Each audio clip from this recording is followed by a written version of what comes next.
2021년 1월 한 달 동안 1725% 상승하며 사상 초유의 개인대 기관의 대전이 일어난 게임스탑 주식 얘기를 시작하겠습니다. 게임스탑이라는 회사는 미국의 콘솔 게임 오프라인 유통 회사입니다. 한국처럼 인터넷 인프라가 발달하지 않는 미국은 온라인 PC 게임보다 닌텐도, 플스, 엑박 등의 콘솔을 이용하는 게임 시장이 발달하였고, 이런 콘솔 게임 타이틀을 사고 중고 타이틀을 파는 게임스탑 같은 게임 스토어가 미국 전역의 쇼핑몰 같은 데에 많이 생기게 됩니다. 하지만 미국에서도 초고속 인터넷의 보급 및 최신 콘솔들의 온라인화로 게임 유통 환경이 바뀌게 됩니다. 게임 디스크를 안 사고 클라우드에서 다운로드해서 게임을 할 수 있게 됩니다. 그러다 보니 오프라인 유통회사인 게임스탑은 경영 환경이 점차 악화되고, 이런 상황을 예의주시하던 헤지펀드들은 게임스탑의 파산은 시간 문제라고 생각해 대량으로 주식을 공매도하기 시작합니다.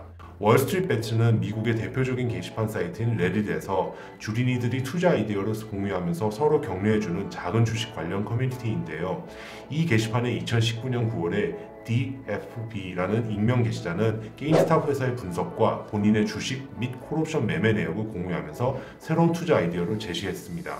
처음에는 DFB의 투자 아이디어에 대해서 월스트리트배츠의 사용자들은 별 관심을 안 줍니다. 아이디어의 핵심은 맞더라도 주가의 반응은 시큰둥, 아니 오히려 하락세를 지속했기 때문이었죠. 하지만 월스트리트배츠의 몇몇 다른 투자자들은 이런 상황을 분석하면서 현재 주가 하락세의 주요 원인을 헤지펀드들의 엄청난 공매도 때문이라는 것을 알게 됩니다. 그것도 전 미국 주식시장에서 가장 많은 공매도가 처진 주식이라는 걸요. 월스트리트배츠의 게시판 분석가들은 모든 사람들이 게임스탑을 매수하여 주가를 상승시키면 게임스탑을 다량으로 공매도 친 헤지펀드들의 공매도 물량을 사기 위한 숏 스퀴즈를 발생시킬 수 있다고 믿고 한 명, 두 명 게임스탑 주식을 사모으게 됩니다. 여기서 우리가 파악해야 하는 것은 핵심은 숏 스퀴즈, 즉 공매도 쥐어짜기입니다. 공매도의 기본 개념은 회사의 분석을 통해서 한 주가가 미래의 현재보다 떨어질 것을 예측하여 보유하지 않는 주식을 빌려와서 고가인 현재 시점에서 먼저 매도한 후에 미래의 예측대로 주가가 빠지면 매수를 하여서 빌려온 주식을 되갚는 구조입니다. 주가의 하락을 예측한 헤지펀드는 어느 특정 주식에 공매도를 쳤습니다. 하지만 주가는 예측과 반대로 상승을 하게 될 때 헤지펀드들은 두 가지 기로에 서게 됩니다. 1번, 더 많은 주식을 빌려와서 더 높은 가격의 공매도를 추가로 치거나 2번, 현재 갖고 있는 공매도 포지션을 손실을 머금고 주식을 매수하여 포지션을 닫는 것입니다.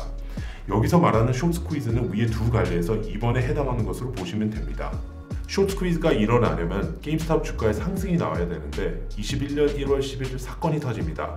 이 사건의 핵심은 라이언 코헨으로 창업한 온라인 애완동물 용품샵을 지난 2017년도에 펫샵에 34억 불에 매각하면서 스타트업 성공 신화를 일군 흑수저입니다.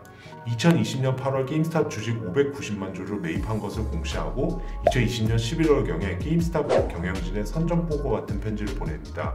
현 경영진은 현재 급성장하고 있는 게임 섹터에서 게임스탑의 경영 전략을 재검토하고 주주들에게 공개할 것을 촉구합니다. 만족할 만한 답변을 얻지 못한 코헨은 2020년 12월까지 총 900만 주를 매입하면서 경영 참여를 선언하게 되고 1월 11일에 이사진에 참여한다는 발표에 이릅니다. 이 발표는 게임스탑 주식을 펀더멘털 관점에서 턴어라운드 스토리로 탈바꿈하는 계기가 됐으며, 주가의 급상승세 모멘텀은 미디어의 스포트라이트를 받게 되며 두 가지 중요한 이벤트가 발생합니다. 첫 번째로는 유명 투자자인 차마스 팔리하파티아가 트위터에서 게임스탑 주식의 콜옵션을 매수했다고 공개했고, 두 번째로는 테슬라의 일론 머스크 형님께서 공매도 세력에 대항하는 월스트리트배츠 게시판 링크를 올리면서 게임스통크라고 응원합니다.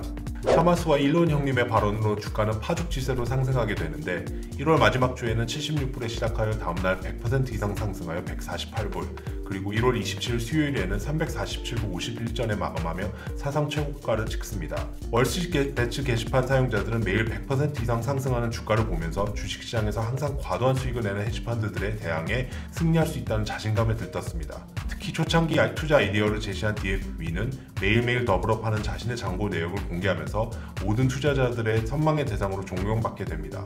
이 와중에 게임스탑 주식의 대표적인 공매도 포지션을 들고 있는 헤지펀드인 멜빈 캐피탈은 불어나는 손실을 감당할 수 없어서 헤지펀드의 대명사인 시타델과 최근 뉴욕 매치를 인수하여 유명세를 타고 있는 스티브 코엔의 포인트72 두 군데로부터 27억불의 긴급 수요를 받았다는 뉴스가 나오고 최고가를 찍은 다음 날인 1월 28일 장 시작 전 CNBC에서 멜빈 캐피털이 GME 주식의 공매도 포지션을 모두 청산했다는 긴급 속보가 뜹니다.